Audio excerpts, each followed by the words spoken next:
What's shaking? Bacons? Can you pluralize bacons? Is it like the Lone Rangers? LOL. Yes, it's a dad joke because I am a dad.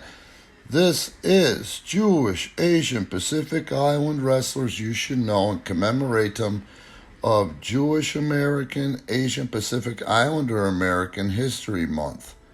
And today we're going to be recognizing number one, Colt Cabana. Cabana has got this mysterious underground following that he's kept since his first year in the industry. What a lot of people don't know is Wikipedia got it wrong, and the smarks never love to give me one pubic hair iota of credit. I don't know why, but bless your little smart hearts. He had his first handful of matches for me. The reason Cabana got over with me was I was sharing a ring or letting the Steel Domain use my ring during the training of Cabana and CM Punk from the backyard to professional wrestling. That being said, Cabana was a hustler when it came to setting up and tearing down my ring that they were using for training. And that stood out like it did when I used to do the same things with promoters. You know what I'm saying? I can remember his trainers even saying, please don't give him his first match. Well, I was like, the hell with that. This guy is hustling like a son of a bitch. I'm going to give him his first match. His first match, handful of matches, were him and CM Punk. And you can go to Cabana's podcast. I don't know when I did it. Where he'll tell you about him being goon number one, Punk being goon number two. I had them working with Tough Tom from Disorderly Conduct. Tom was also one of the hangmen that filled in for Frank Vizier, Bull Pain. So Tom was under WCW contract. Tom knew how to work, and that was the best way to get Cabana and Punk acclimated, was to put them in there with someone that could work, dress them in masks and alike so they could go in and switch. And they learned a lot from it. I'd come to find out later because they both talked about it.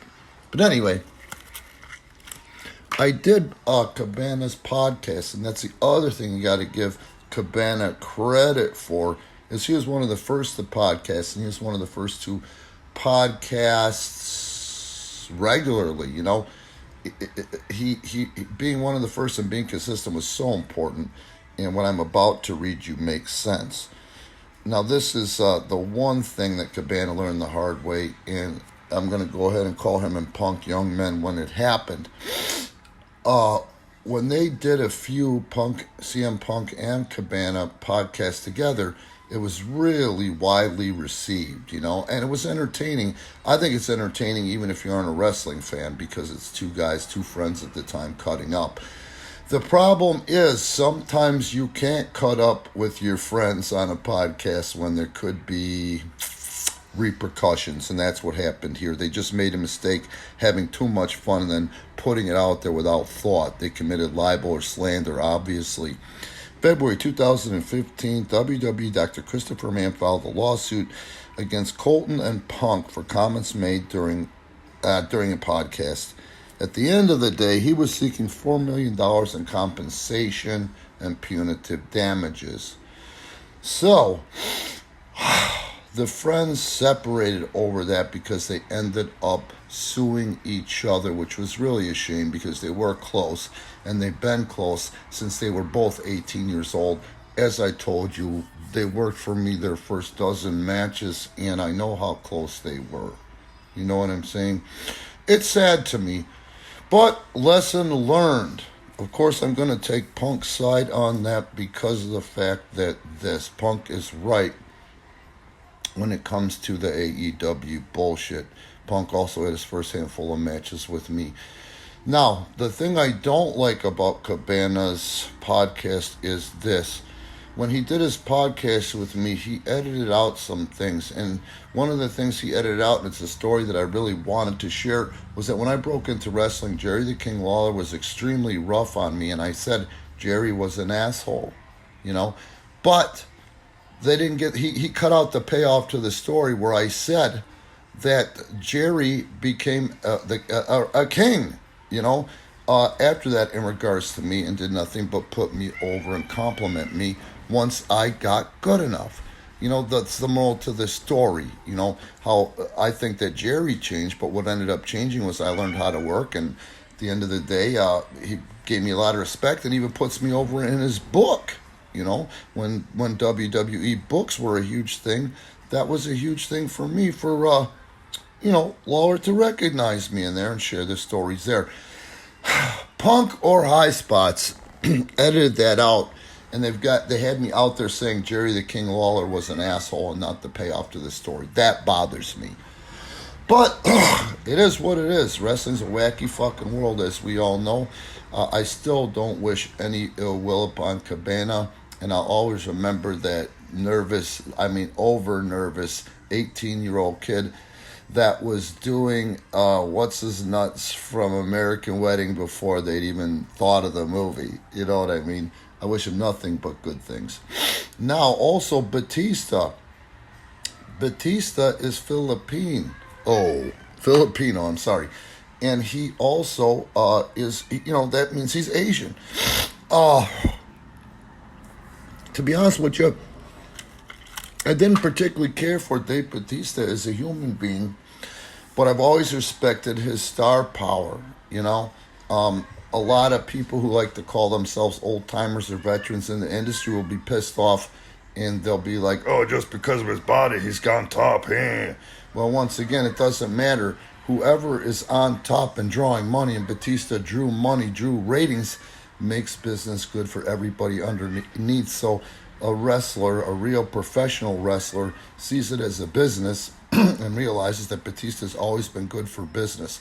That I've always respected. And how can you not respect that guy's appearance and size, especially given the fact that the man was in his 40s when he finally, ended up on top? I respect that as well because we're about the same age. The other thing is that look, that body, that dedication. Now, that being said, I didn't like Batista, but I respected Batista and respect Batista. Now listen to this, because this is something I didn't know, and this is one of those reasons why I like doing these every day for the month. Batista was born in Washington, D.C., the son of Donna Ray and hairdresser Michael Batista. His mother is of Greek descent. His father is a son of Filipino immigrants. His paternal grandfather served in the Philippine military, worked as a taxi driver and a barber, and held other jobs to feed his family. His mother is a lesbian. Batista said that he lived in poverty and that he had a hard life before he reached the age of 9. 3 murders had occurred on his front lawn. As young as 13, he was stealing cars. By 17, he was estranged from his parents and living on his own. I left home at 15, so I really respect that. He later said, I am proud of my parents. They are good, honest, hard-working folks. They taught me the values of hard work. This effing guy, Dave Batista, can you imagine the issues being so young? Just first the dissension between his parents, and then all the bullshit that occurred, i.e. witnessing 3 murders before the age of 9 in his front yard.